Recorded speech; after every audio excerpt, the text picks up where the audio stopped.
Ilang taon ng video igsoon nga nay usa ka gay igsoon nga nasuko igsoon nga siguro giingnan siya siyang usa ka tawo or yang silingan ba or yang unsa ba diha igsoon nga ang mga bayot dili kasulod sa langit.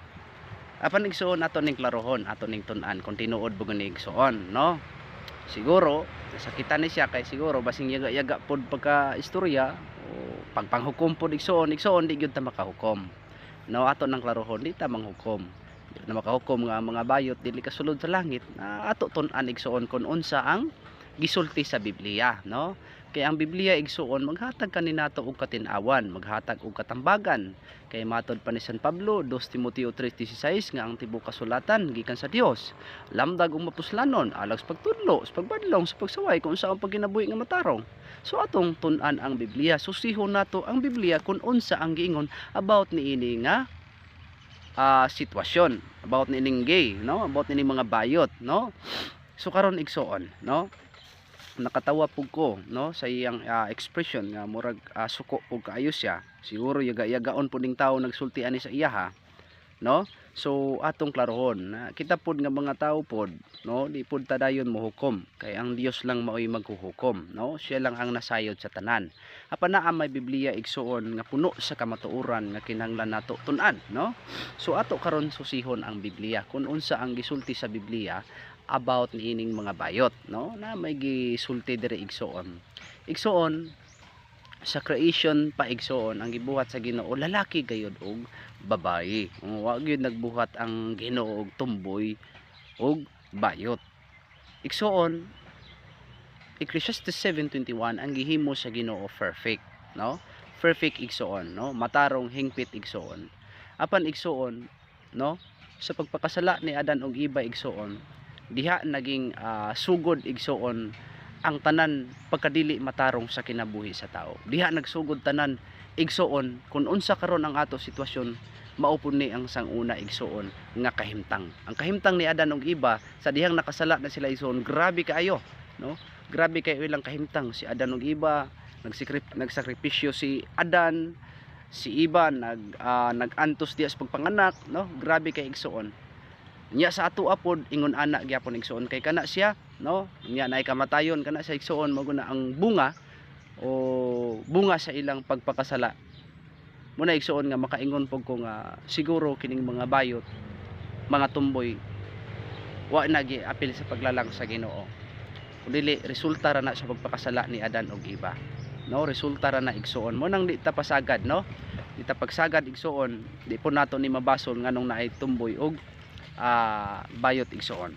Apan igsuon ang gisulti sa Biblia igsuon, no, sa Old Testament pa nga panahon, sa karaan mga panahon ni Moises igsuon, no, nag-ingon ko diya igsuon nga ang mga lalaki dili mogamit og sinulutan nga iya sa pangbabay, ug ang mga babay dili mogamit sa sinulutan nga iya sa panglalaki. Or gisgutan po diya igsuon nga dili gayud makighila wasnon sa mga babae o mga lalaki. So ato nang tun-an igsuon. Igsuon ang ako lang gyud ni tambag, ang ako lang gyud gusto nga ipahibalo igsuon. Igsuon na ay kaluwasan diha sa mga bayot og mga tumboy.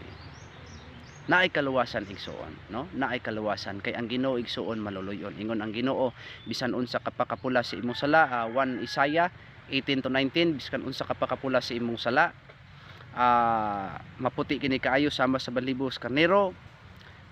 Apan ingon diya sa 1 John 1:9 kung kita magaduol sa Ginoo magapangayog pasaylo siya andam sa pagpasaylo sa atoa, iya gid kitang limpyuhan kwaon niya ang pagkadili matarong sa atong kinabuhi kung kita moduol itugyan nato ang tanan ngadto siya kung maghinulsol kita sa atong mga sala.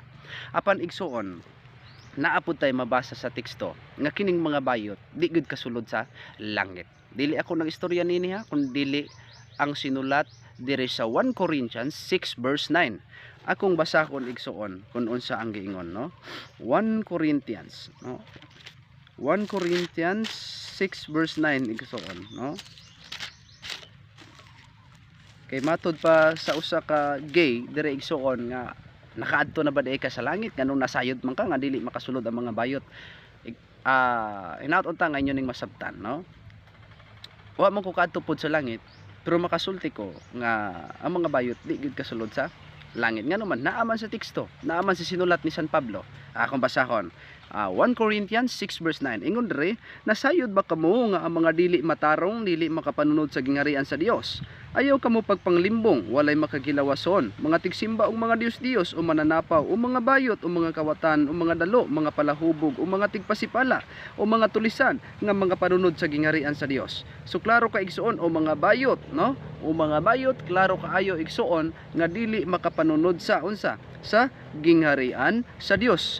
So igsuon, klaro kayo igsuon, dili ni pagpanghukom igsuon, kun dili igsuon usali ni siya ka remind sa ato nga tanan nga kung magpadayon di ay igsuon ang mga bayot sa ilang pagkabayot, magpadayon sa ilang pakigilawas ngadto sa isig kalalaki, ngadto sa isig kababayi, mga tumboy igsuon, moabot gid ang panahon igsuon ni ini nga teksto nga di gud sila kasulod sa gingharian sa langit kay kini hugaw mata diya sa Ginoo. Apan ikaw bayot or tumboy nga wala ka makighilawas ngadto sa isig kababaye nimo or ngadto sa isig kalalaki, kung nagpabilin ra gud kag tumboy kay tumboy ra gud ang imong desire or tumboy ra gud ang imong kasing-kasing or bayot gud ang imong kasing-kasing, apan kung ikaw magpabilin gayud nga bayot unya mga lagad kas Ginoo, di ka makigilawas mga lalaki, di ka magigilawas sa mga babae.